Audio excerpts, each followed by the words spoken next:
పంచాయతన పూజ పెట్టి అందులో సుబ్రహ్మణ్యుడికి స్థానం కల్పించలేదు అంటే దానికి కారణం ఏదో ఆయనకి పూజార్హత లేదని కాదు అర్థం.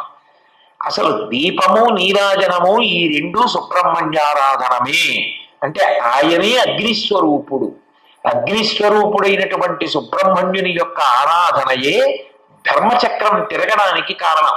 సమస్త ప్రాణులు బ్రతుకుతున్నాయి అంటే కేవలం ఆ సుబ్రహ్మణ్యేశ్వర స్వామి వారి యొక్క అనుగ్రహము చేతనే.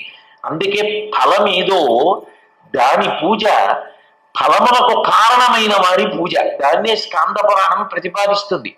సుబ్రహ్మణ్యేశ్వర స్వామి వారి పూజ చేస్తే లక్ష్మీనారాయణ అర్చన చేసేసినట్టే, పార్వతీ పరమేశ్వరుల అర్చన చేసేసినట్టే. ఎందుకని? సత్ శివుడైతే చిత్ అమ్మవారై ఉన్నది. శంకరాచార్యుల వారు సౌందర్యహరి చేస్తూ ఒక మాట అంటారు, భజంతి త్వాం ధన్యాః కతిచన చిదానందలహరి అంటారు. చైతన్య స్వరూపిణి అమ్మవారు.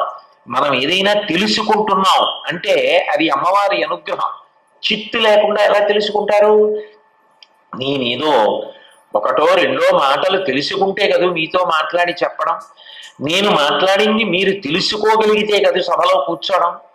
తెలుసుకునుట అన్న మాట అన్వయం దేని వల్ల అవుతోంది అంటే మనందరిలోనూ తెలుసుకునే శక్తిగా అమ్మవారే ఉంది.